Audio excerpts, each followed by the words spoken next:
சவுக்கு அடிக்கணும்னு நினச்சா நீங்கள் சவுக்கு அடிங்க. வீட்டில் வயசில் பெரியவங்களெல்லாம் அது அந்த அம்மா ஃபோன் எடுத்து அதில் அவருக்கு வீடியோ கால் பண்ணி உங்கள் வீட்டில் பாரு நாங்கள் இதெல்லாம் ஊற்றி வச்சுருக்கோம்னு சொல்லிட்டு அந்த ஃபோனையும் எடுத்துகிட்டு போயிட்டாங்க.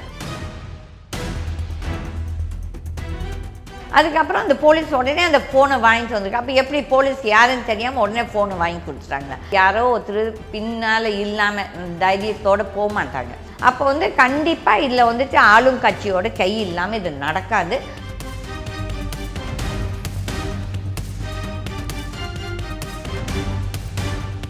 இந்த தொழிலாளிகள் செய்தது கண்டிப்பாக தவறு. ஏன்னா உங்களுக்காக ஒருத்தர் பேசுகிறாங்கன்னா நீங்கள் அதை புரிஞ்சிக்காமல் இப்போது பைத்தியக்காரத்தனமாக அந்த மலத்தெல்லாம் தூக்கிட்டு அவங்க வீட்டில் போடுறது, அசிங்கப்படுத்துறது, இதெல்லாம் சரியான ஒரு நல்ல உதாரணமே கிடையாது.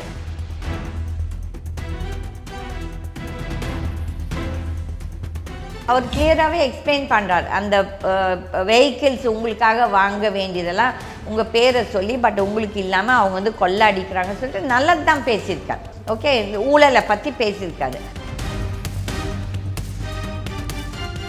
அந்த ஆணவம், ஆட்சியாளர்கள் நாங்கள் பேசுவது எதனாலும் நாங்கள் எது செய்தாலும் ஊழலை பற்றி நீங்கள் பேசக்கூடாதுன்னு சொல்லிட்டு இதெல்லாம் நம்மளுக்குமே பண்ணுறாங்க. தப்புன்னு சொல்லி பேசுறதுக்கு அது யாராக இருக்கணும், அது கடவுளாகவே இருக்கட்டும். தவறு செய்தால் தவறு தான். ஒரு மேலிடத்தில் உட்காரும் போதோ மக்கள்கிட்டேருந்து அபிப்பிராயம் வரும், உதாரணங்கள் வரும், ஒப்பீனியன்ஸ் வரும். அப்போ இட்ஸ் இஸ் ஈக்குவல் டு கல்வி சொல்ற மாதிரி தான். இப்போ இருக்க state government, whether it is Stalin, ministers, Udhayanidhi எல்லாமே உங்களுக்கு சகிப்புத்தன்மை இருக்கணும். ஆனால் இந்த 2026 எலெக்ஷன் ஒரு பெரிய யுத்த தான் இருக்கும். என்னென்னா ஒரு போர்க்களமாக. நீங்கள் எலெக்ஷனுக்கு முன்னால் மட்டும் எல்லாம் யோகியமாக பேசுவாங்க. நாங்கள் இதை செய்வோம், அதை செய்வோம், ஊழலை ஒழிப்போம். ஆனால் முதல் வேலை பண்ணுறதே நீங்கள்லாம் ஊழல். ப்ளஸ் இப்போ இருக்க டிஎம்கே கவர்மெண்ட்டில்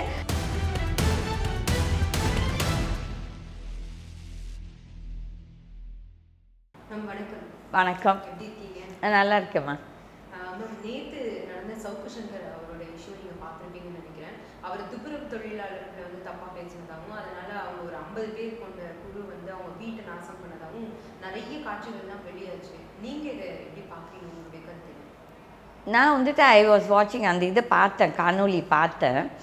பட் அவர் சொல்கிறாரு நான் அவங்கள பற்றி தப்பாகவே பேசலை, நான் அவங்களுக்காக சாதகமாக தான் பேசியிருக்கேன்னு சொல்லி. அவர் சாதகமாக பேசியிருந்தானா அது தவறு கிடையாது. இந்த தொழிலாளிகளும் உடனே போய் ஒருத்தர் வீட்டில் கல்லை வீசுறது, இதை வீசுறதெல்லாம் யாரோ ஒருத்தர் பின்னால் இல்லாமல் தைரியத்தோடு போக மாட்டாங்க. அப்போ கண்டிப்பாக I am no fan of Savukku Shankar. That I would like to highlight here very clearly. But at the same time, அவர் தவறு எதுவும் செய்யாட்டி அதை நம்ம கொச்சப்படுத்தக்கூடாது. ஓகே, ஸோ இந்த சூழ்நிலையில் அவங்க வீட்டில் அவங்க அம்மா வயசானவங்க ஒருத்தங்க இருக்கிறாங்க. இவர் அப்போ தான் வெளியே போயிருக்காருன்னு நினைக்கிறேன். அதுக்குள்ளார அவருக்கு அவங்க அம்மாவுக்கு கூப்பிட்டு கேட்டோன்னே அதுக்குள்ளே இவங்கெல்லாம் உள்ளாருது. அவங்க அம்மா கதவை திறந்துட்டாங்களாட்டு இருக்குது. இல்லை அதுதான் நான் அது எல்லாத்தையும் சொல்ல வரேம்மா. இப்போ இந்த தொழிலாளிகள் செய்தது கண்டிப்பாக தவறு. ஏன்னா உங்களுக்காக ஒருத்தர் பேசுகிறாங்கன்னா நீங்கள் அதை புரிஞ்சிக்காமல் இப்போது பைத்தியக்காரத்தனமாக அந்த மலத்தெல்லாம் தூக்கிட்டு அவங்க வீட்டில் போடுறது, அசிங்கப்படுத்துறது, இதெல்லாம் சரியான ஒரு நல்ல உதாரணமே கிடையாது. உங்களுக்கு நீங்கள் அவங்க கேஸ் போட்டிருக்கலாம். தட் இஸ் சவுக்கு சங்கர் மேலே கேஸை போடலாம். ஒரு பெரியவங்க வீட்டில் இருக்கும் போது, அவங்க வீட்டில் ஒரு அம்மா அப்பா இருக்கும் போது இவங்க போய் அப்படி பண்ணியிருந்தா அவங்க அதை ஏற்றுப்பாங்களா? அதில் யார் அந்த தவறு செய்தாலும் தவறு தான். அப்போ கண்டிப்பாக இதில் ஆளும் கட்சியோட கை இல்லாமல் இது நடக்காது. அவர் அந்த போலீஸ் ஆஃபீஸர் யாரோ அருணோ யாரோ மேலே டோட்டலாகவே இது செய்கிறாரு. அவர் உதவி இல்லாமல் இது செய்திருக்க முடியாதுன்ட்டு. அப்போ இதெல்லாம் கண்டிக்கத்தக்கது தான். ஏன்னா ஒரு நம்ம ப்ரெஸ்ஸில் ஜேர்னலிஸ்டில் நல்லவங்க ஒருத்தங்க அவங்கள எதனா தவறு நடந்ததுன்னா நம்மளுக்கு ஒற்றுமை இருக்கணும். தட் இஸ் தப்புன்னு சொல்லி பேசுறதுக்கு அது யாராக இருக்கணும், அது கடவுளாகவே இருக்கட்டும். தவறு செய்தால் தவறு தான். ஓகே, பட் இந்த சூழ்நிலையில் அவர் கிளியராகவே எக்ஸ்பிளைன் பண்ணுறார். அந்த வெஹிக்கிள்ஸ் உங்களுக்காக வாங்க வேண்டியதெல்லாம் உங்கள் பேரை சொல்லி பட் உங்களுக்கு இல்லாமல் அவங்க கொள்ளை அடிக்கிறாங்கன்னு சொல்லிட்டு நல்லது தான் பேசியிருக்கார். ஓகே, இந்த ஊழலை பற்றி பேசியிருக்காரு.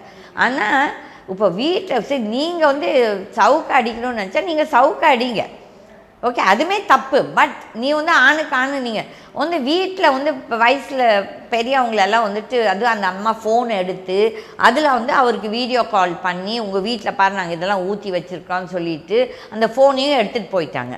அதுக்கப்புறம் அந்த போலீஸ் உடனே அந்த ஃபோனை வாங்கிட்டு வந்திருக்கு. அப்போ எப்படி போலீஸ் யாருன்னு தெரியாமல் உடனே ஃபோனை வாங்கி கொடுத்துட்டாங்க.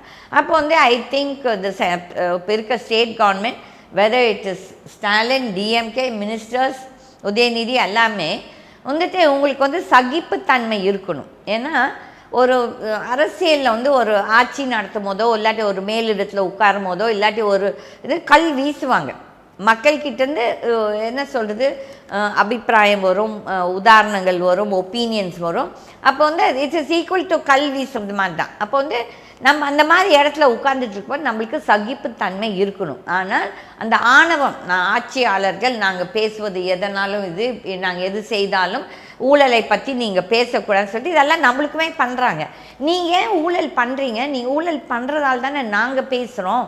அப்போ வந்து இந்த இது சொல்கிறது இந்த நீதி அரசர்கள் இல்லாட்டி யார் யார் இதையெல்லாம் இது பண்ணுறாங்களோ நீங்களும் அந்த கேள்வி கேட்கணும். ஏன் அவங்கள நீ ஏன் ஊழல் பண்ணுற, நீ ஊழல் பண்ணதால் தான் அவங்க பேசுனாங்கன்னு சொல்லிட்டு. நம்ம பண்ணாட்டி அவங்க ஏன் பேசுகிறாங்க? பண்ணாதப்போ அவங்க பேசும்போது நீங்கள் வந்து கோ அண்ட் ஃபைட், லீகலாக ஃபைட் பண்ணுங்கள். ஆனால் எல்லாத்துக்குமே என்ன ஒரு புத்தினா நான் கல்ல வீசுவேன், நான் பதவியில் இருக்கிறேன். அப்போ வந்துட்டு இந்த ஆஃபீஸர்ஸும் ஆட்சியில் இருக்கும்போது நான் தான் சொல்கிறேன் எல்லோரும் போய் காலில் விழுவாங்க. அதுக்கப்புறம் அடுத்த வேறு கட்சி ஆட்சிக்கு வந்துட்டு அன்றைக்கி வந்து அவங்கக்கிட்ட போய் தலையை சொறிவாங்க. இது வந்துட்டு even officers you're all educated, நீங்கள்லாம் படித்தவர்கள். அதில் நீங்களும் வந்துட்டு மனசாட்சியோட வேலை செய்யணும். சும்மா ஒருத்தரை மிரட்டுறது, அதுக்கப்புறம் வந்துட்டு இது ஒருத்தர் ஃபேமஸாக இருக்கேன்னா ஐ அப்ரிஷியேட் ஆல் ஆஃப் சவுக்கு சங்கர்ஸ். இந்த ஊழலை எடுத்து வெளியே இடுறாரு பாருங்க, அதெல்லாம் நான் பாராட்டுறேன். பட் அதை வச்சு அவர் பிளாக்மெயில் பண்ணுறாருன்னா அதை நான் பாராட்ட மாட்டேன். அதே மாதிரி அவங்க வந்து இந்த மற்ற கட்சியோடு சேர்ந்து இந்த மணல் வியாபாரிகள் கிட்ட பணம் வாங்கியிருக்காங்க, அந்த ஒரு ரிப்போர்ட்டும் வந்திருக்கு அவங்க மேலேயும்.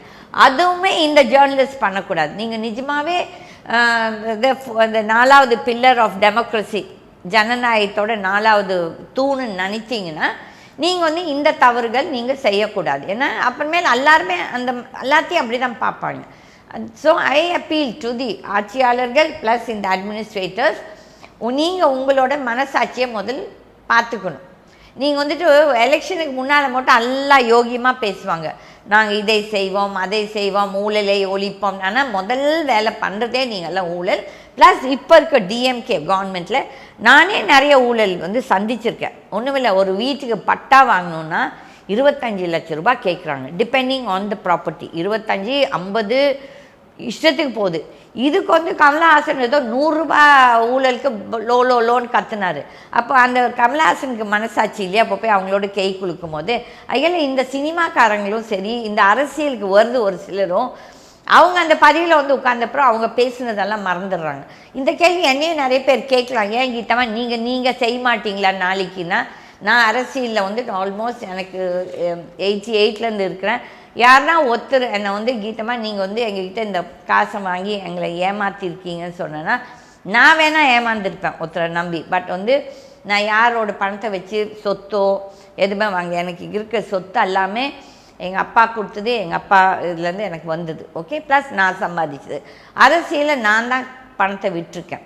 அதில் நான் எதுக்கு இந்த கீதா டிவி நடத்துகிறேன்னு கூட நான் சொல்லணும். இந்த பீரியடில் என்னென்னா, இப்போ வந்து சவுக்கு சங்கர் வந்து அவரோட சவுக்கு மீடியா சேனலில் நான் இனிமேல் நடத்த மாட்டேன், எங்கள் வீட்டில் அவங்களுக்கு பாதிக்கு இருக்குன்னா இது அவர் முதலே யோசிச்சுருக்கணும், இதெல்லாம் வரும்னு சொல்லிட்டு. அப்போ நீங்கள் அட்டாக் பண்ணும் போதும் நீங்கள் வந்து நிறைய கொச்சையான வார்த்தைகள் யூஸ் பண்ண, அதுவும் தவறு. தட் இஸ் இப்போ வந்துட்டு ஒருத்தருக்கிற ஒரு சிலர் பிராமின்ஸ் வந்து பார்ப்பனர்கள் அதுவும் தவறு. என்னென்னா அவங்க ஒரு கம்யூனிட்டி, வெவ்வேறு கம்யூனிட்டியில் இருக்காங்க, ஒவ்வொருத்தரும் திட்ட ஆரம்பித்தானா அப்போ ரணகலை தான் நடக்கும். நாட்டில் வந்துட்டு ரத்தம் ஆறு ஓடும். அதில் அந்த ஒவ்வொருத்தருக்கும் அந்த ஒரு சகிப்புத்தன்மை ஒன்று இருக்கணும். அதே மாதிரி மதம் ஜாதி மொழியை பற்றி பேசவே கூடாது. ஆனால் இந்த ஆட்சியாளர்கள் அவங்க சௌகரியத்துக்கு இதை என்டர்டெயின் பண்ணுறாங்க, அதுவும் தவறு. அதே மாதிரி இந்த அரசியல் கட்சிகள் யார் யார் ஊழல் பண்ணி ஊழல் கட்சிக்கு சப்போர்ட் பண்ணுறாங்களோ இவங்கள் எல்லாருமே அழிக்கப்பட வேண்டியவர்கள் தான். இது வெகு சீக்கிரத்தில் நடக்கும் என்ற எனக்கு ஒரு நம்பிக்கை. ஏன்னா நான் கடவுள்கிட்ட டெய்லி வேண்டிக்கிறதே இந்த மாதிரி இந்த அயோக்கியர்கள் எல்லாம் நீ அழிச்சுன்னு சொல்லிட்டு நடக்குது. ஏதோ கடவுள் எனக்கு ஆன்சரும் பண்ணுறாங்க ஏதோ ஒரு விதத்தில்.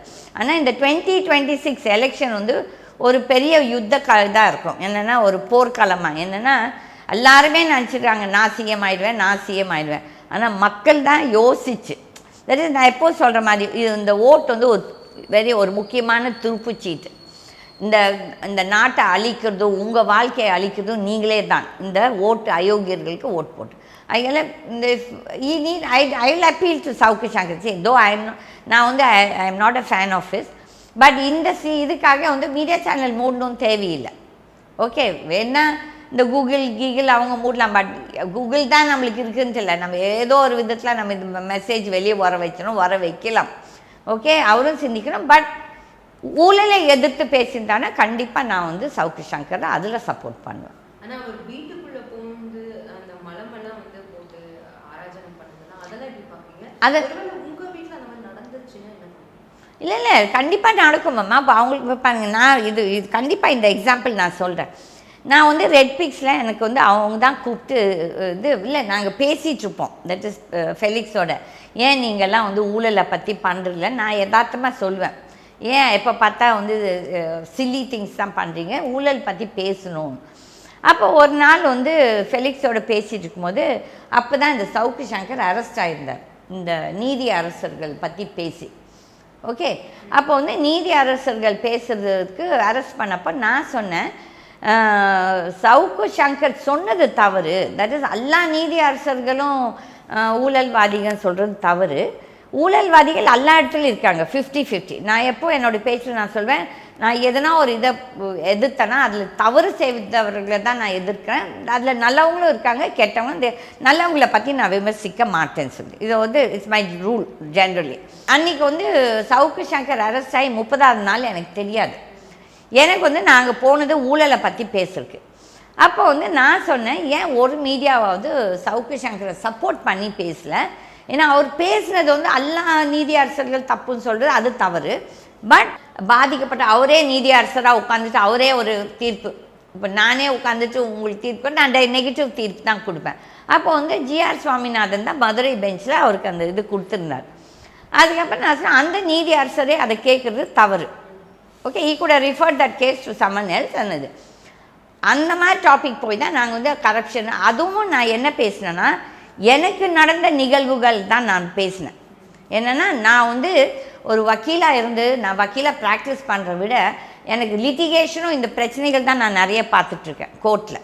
ஓகே, அப்போ வந்து நிறைய பேர் பாவம் கோர்ட்டுக்கு போய் எவ்வளோ குடும்பங்கள் இன்றைக்கி நாட்டில், that is whole of India, அழிந்தது தான் ஜாஸ்தி. கெட்டவங்க அவங்க எப்படியோ பணத்தை கொடுத்து ஜட்ஜ்மெண்ட் வாங்குறாங்க, போலீஸை வாங்குறாங்க, எல்லாத்தையும் வாங்குறாங்க. இப்போ இது ஒன்றும் சிம்பிள் இல்லை. இதை வந்து நம்ம என்ன எக்ஸாம்பிள்னா, இப்போ ஒரு வாரத்துக்கு முன்னால் டெல்லியில் ஒரு ஜஸ்டிஸ் வீட்டில் 100 கோடி பிடிச்சிருக்காங்க. இப்போ நீங்களும் நானும் வந்து 2 லட்சத்துக்கு மேலே நம்ம வைக்கக்கூடாது வீட்டில். அப்போ வந்து இந்த ஜஸ்டிஸ்க்கு மட்டும் எப்படி 100 கோடி ரூபாய் கேஷ் வந்தது? அதுக்கு ஒரு சீனியர் வக்கீல் பிஜேபிக்கு சப்போர்ட் பண்ணுற ரோட்டகின்னு நினைக்கிறேன், முக்குல் ரோட்டகி, அவர் சஜஷன் பண்ணுறாரு, இது நல்ல நோட்டுன்னு யாருக்கு தெரியும், இல்லாட்டி கள்ள நோட்டா, இது வந்து இது ஒரு சான்ஸாக வச்சு தப்பிக்கிறதுக்கு. ரெண்டாவது என்ன சொல்கிறாரு, இது வந்துட்டு ஒரு யாருன்னா வயிற்றுல ஃபிக்ஸ் பண்ணிக்கலாம், சரி உங்கள் கணக்குக்கே நம்ம வரலாம். இப்போ வந்து ஒரு ஜட்ஜு வீட்டில் வந்து டெஃபினட்டாக போலீஸ்காரங்க இருக்கிறாங்க. ஓகே, அப்போ போலீஸ்காரங்க நம்மளெல்லாம் போனால் செக் பண்ணாமல் உள்ளார விட மாட்டாங்க. இது 4 or 5 மூட்டை, I stand corrected about the number of மூட்டஸ். அப்போ வந்து அதில் நோட்டு இருக்குது. அப்போ வந்து அது எப்படி வேலை செய்யுது, அவங்க தூக்கிட்டு. இந்த வீட்டில் வந்து எனக்கு இது இல்லை, என்னது வாட்ச்மேன் இல்லை, போலீஸ் இல்லை. நைட்டில் வந்து யாருன்னா குதிச்சிட்டோ இல்லாட்டி நம்ம வெளியே இருக்கிற நேரத்தில் கேட்டை திறந்துட்டு வந்து அந்த பக்கம் என்ன போய் ஒரு நோட்டு ஒரு இது வச்சுட்டாங்கன்னா அதுக்கு கூட நம்ம வந்து சொல்லலாம், நான் எனக்கு தெரியாமல் வந்துச்சு, ஏன்னா நம்மளுக்கு பாதுகாப்பு இல்லை, சிசிடிவி கேமரா இல்லை ஆகியது. அப்போ அந்த இது வந்து ஒரு ஜஸ்டிஸ் வீட்டில் டெல்லியில் உட்காந்துக்கிட்டு வந்து எப்படி வந்துச்சுன்னு தெரியல சொல்கிறது வந்து இது வந்துட்டு இந்த முழு பூசணிக்காவை சொல்லுவாங்க பாருங்கள், வேறு மாதிரி இது ரொம்ப பைத்தியம். எல்லாம் மக்களெல்லாம் முட்டாளுங்கன்னு நினச்சிட்டு இருக்காங்க. அதுக்கப்புறம் ஒன்று என்ன நல்லது சொல்லணுன்னா, இந்த சுப்ரீம் கோர்ட் வந்து இந்த வீடியோஸு பிக்சர்ஸ் எல்லாம் வெளியிட்டுட்டாங்க. அப்போ வந்து அந்த அங்கே இருந்த போலீஸ் கமிஷனரும் ஏதோ ஒரு 17 மணி நேரம் ஏதோ டிலே பண்ணியிருக்காரு. அதே மாதிரி இந்த ஜஸ்டிஸும் அவங்க ஒய்ஃபும் வெளியூரில் இருந்திருக்காங்க.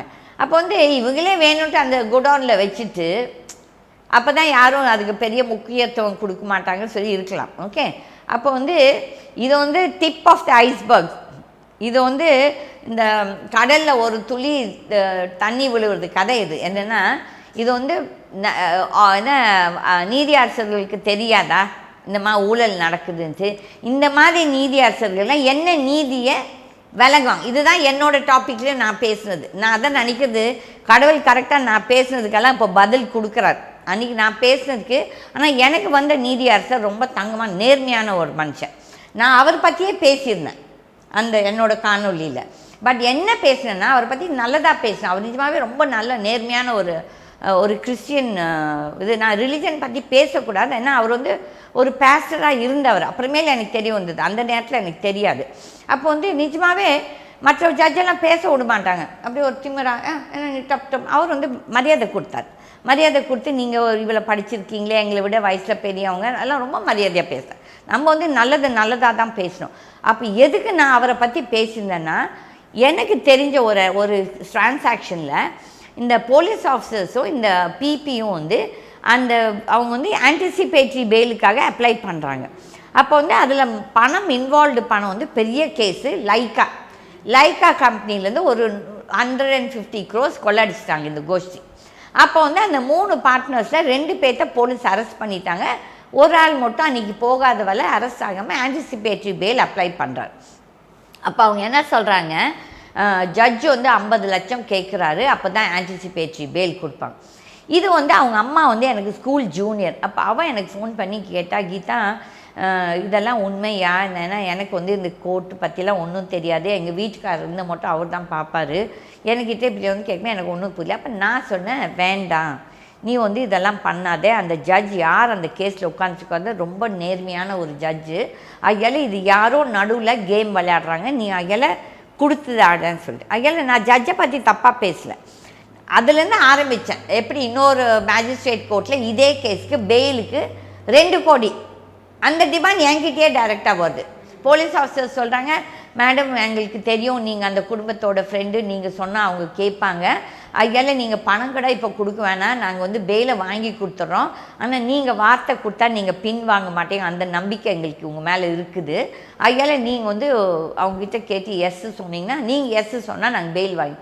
அப்போ நான் சொன்னேன், நான் இந்த மாமா வேலையெல்லாம் பார்க்கல, எனக்கு இது தேவையில்லாதது. ஏன்னா நான் வந்துட்டு ஊழலை எதிர்த்து இருக்கும்போது இந்த மாதிரி மாமா வேலை போய் பார்த்துட்டு, அப்போ நான் சொன்னேன், அந்த 2 பேர் அரெஸ்ட் ஆனவங்க உள்ளார இருக்க வேண்டியவங்க தான். ஏன்னா அவங்க வந்து ஒருத்தரை ஏமாற்றி தான் இந்த இது வந்து என் ஃப்ரெண்டோட பையன். பட் பாவம் என் ஃப்ரெண்ட் வந்து அப்பாவி, அவள் வந்துட்டு அப்பாவித்தனமாக கேட்கும்போது, அப்போ ஜட்ஜு நல்லவர். அப்போ வந்து கடவுள் யாரோ ஒருத்தர் மூலிமா அந்த ஜட்ஜுக்கும் நல்ல பேர். சரி, எல்லாத்தையுமே ஒரே இதில் போட முடியாது, நல்ல ஜட்ஜஸும் இருக்காங்க, இந்த மாதிரி டெல்லி ஜட்ஜு மாதிரி நிறைய பேர் இருக்காங்க. இது இப்போ நான் பேசின அப்புறம் இந்த ஜஸ்டிஸ் கர்ணன் ஒருத்தர் பேசுகிறாரு. அப்போ ஜஸ்டிஸ் பரந்தாமன்னா ஒருத்தர், எனக்கு அவர் பேர் சரியாக வராது, ஓகே, அவருமே ஊழல். இப்போ அப்போ அவங்க பேசும்போது கோர்ட்டில் ஊழல் பற்றி பேசும்போது அது தவறு கிடையாது. ஆனால் நம்ம பேசினானா பாமர மக்கள் நம்ம பாதிக்கப்பட்டவங்க. நான் வந்து அந்த காணொலியில் 30 நிமிஷம் வந்துட்டு எனக்கு வாழ்க்கையில் ஒவ்வொரு தடவை எப்படி வந்து நானே பெண்கள் மினிஸ்டர் வந்து பெண் கேட்டான்னு சொல்லிட்டு அதால் பாதிக்கப்பட்டுட்டு அங்கே கோர்ட்டுக்கு போகும்போது அந்த ஜட்ஜும் வந்து ஒருத்தன் வருவான். ஜட்ஜுங்க இல்லை, இவங்க வந்துட்டு எப்படின்னா அங்கே நிறைய புரோக்கர்ஸ் இருக்காங்க இவங்களுக்கு, இந்த ஒரு சில ஜட்ஜஸ்க்கு, தட் இஸ் அவங்க ஜூனியராக இருப்பாங்க, இன்றைக்கோ ப்ராக்டிஸ் பண்ண இன்றைக்கி. ஸோ இந்த ஜட்ஜஸும் ஒரு காலத்தில் இவங்களும் ஒரு தயிர்வாட வக்கீலாக தானே இருந்தாங்க, அது அவங்களுக்கு தெரியறதில்ல. தட் இஸ் நம்மளும் வாழ்க்கையில் இப்படி இருந்தோமே. இப்போ நீங்கள் போய் பார்த்தீங்கன்னா கோர்ட்டில் அந்த செக்ஷனில் அவ்வளோ அயோக்கியத்தனம் நடக்கும். அவ்வளோ கோல்மால் நடக்குது. இதுக்கும் என் ஃப்ரெண்டுமே ஒரு ஜட்ஜாக இருந்தவர், என் கிளாஸ்மேட்டு. நான் அவர்கிட்ட சொல்லுவேன், பார்ப்பா இப்படிலாம் நடத்தேன் கீதா, எங்களுக்கும் தெரியும், நாங்களும் வக்கீலாக இருந்து தானே வந்தோம். அப்போ நீங்கள் ஜட்ஜாக உட்காரும் போது ஏன் அதை மாற்ற மாட்டிங்கன்னா ஒன்றும் பண்ண முடியாது. இது அப்போ எதுக்கு, அப்போ நீ எதுக்கு ஜட்ஜாக அங்கே உட்காந்துட்டு ஊழலை பற்றி நீங்கள் என்ன பண்ண போகிறீங்க? நீங்கள் வந்து எங்களால் ஒன்றும் பண்ண முடியாதுன்னு சொல்லிட்டு இப்போ வந்து ஆனந்த் வெங்கடேஷன்ட்டு ஒரு ஜட்ஜ் இருக்கிறார். ஓகே, அவர் வந்து சுவமோட்டோ இந்த கரப்ஷன் கேஸஸ் இருக்கிறார். இந்த மாதிரி எல்லா ஜட்ஜஸும் இருந்தாங்கன்னா நல்லது. We will appreciate them. நம்மளுக்கு ஒரு நம்பிக்கை வரும் இந்த நீதிமன்றங்கள் மேலே. ஆனால் இப்போ வந்து நீதிமன்றங்கள் மேலே நம்மளுக்கு நம்பிக்கை இல்லை. அப்போ நம்ம அதை பற்றி பேசும்போது உடனே நம்மளுக்கு ஒரு எஃப்ஐஆர் போடுறாங்க. இது என்னத்துக்கு? நம்ம வந்து எதனா வந்து இதை பண்ண செய்யாத தப்பு நம்ம பேசியிருந்தானா கரெக்டு தான், அவதூறாக தேவையில்லாமல் பேசினா. ஆனால் இது நாங்கள்லாம் சந்தித்த என்ன சொல்கிறது நிகழ்வுகள் எங்களுக்கு நடந்தது. அப்போ வந்து அந்த நீதி அரசர்களும் யோசிக்கணும். ஒரு சிலர் இந்த கட்சி ரீதியாக வராங்க, இல்லாட்டி பணம் கொடுத்துட்டு வராங்க. இதெல்லாம் எங்களுக்கும் தெரியும், நானும் தெரியும்ல, நானும் அரசியலில் இருந்தேன், எனக்கும் தெரியும் என்னென்ன நடக்குதுன்ட்டு. இது ஒன்றும் நம்ம புதுசாக எதுவும் சொல்லலை. ஓகே, அப்போ வந்துட்டு அவங்களும் மனசாட்சியோடு நடந்துக்கணும். ஒரு பொம்பளை பேசிடுச்சு, அகையில் அவள் திமிர் பிடிச்சவ, அவளை எப்படி நம்ம சாவடிக்கணும், இதுதான் நிறைய பேர் நினைக்கிறான். பட் நான் அதுக்கெல்லாம் அப்பாற்பட்ட ஆள். ஏன்னா என்னை பொறுத்த வரையிலும் நான் எது பேசினாலும் என்னோடய கடவுள் வந்து என்ன சொல்கிறாருன்னா, நான் வந்து கடவுள் சொல்லி தான் இந்த யூடியூபே ஆரம்பித்தேன் நக்மா. எனக்கு வந்து இதில் வந்து பணம் சம்பாதிக்கணும், இதால் வந்து நான் ஒரு வீடை கட்டணும், இதால் நான் 4 கார் வாங்கணும்னு சொல்லிட்டு எனக்கு அந்த ஆசைகளே இல்லை. நான் சப்ஸ்கிரைபர்ஸும் எதுக்கு கேட்குறேன்னா, நீங்கள் வந்துட்டு நாங்கள் தவறாக பேசுனோன்னா நீங்கள் சொல்லுங்கள். பட் வந்துட்டு நல்லது பேசும்போது நீங்கள் சப்போர்ட் பண்ணால் அப்போ தான் இந்த நாட்டிலேயும் ஒரு மாற்றம் வரும். நம்ம ஒரு மாற்றம் வரணும்னு சொல்லி தான் இவ்வளோ பேசுகிறோம். நம்ம வந்துட்டு அரசியல் வந்து 20,000 கோடி 1 லட்சம் கோடி அந்த பணம்லாம் நிற்காதுமா. இதெல்லாம் தரித்திரம் பிடிச்ச. நீங்கள் பாருங்கள், அந்த குடும்பங்கள் யார் யார் ஊழல் பண்ணுறாங்களோ அந்த குடும்பங்கள் அவங்க வர்க்கமே உருப்படாது. அவங்களுக்கு ஏதோ ஒரு நோவு இருக்கும். இந்த காலேஜஸும் யாரெல்லாம் டொனேஷன் வாங்குகிறாங்களோ பாருங்கள், அவங்க எல்லாத்தையும் ஏதோ சக்கரை நோவு, heart problem, kidney problem, liver problem எல்லாம் இருக்குது.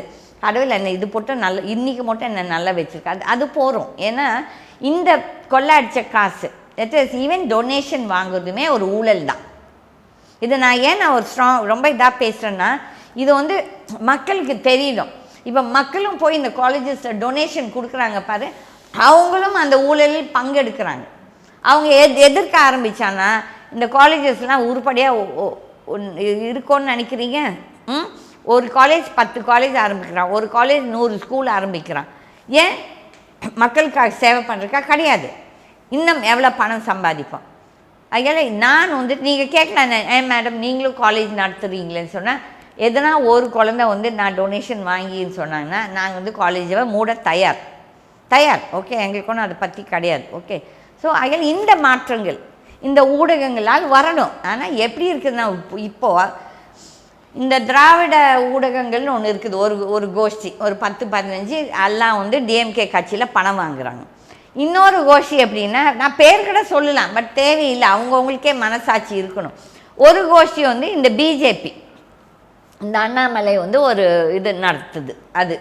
அதுக்கப்புறம் ஒரு சிலர் வந்து கம்யூனிஸ்ட்டு, இந்த தோழர் பேசுகிறது வந்து கம்யூனிஸ்ட் அண்ட் திராவிடியன். ஓகே, அவங்க.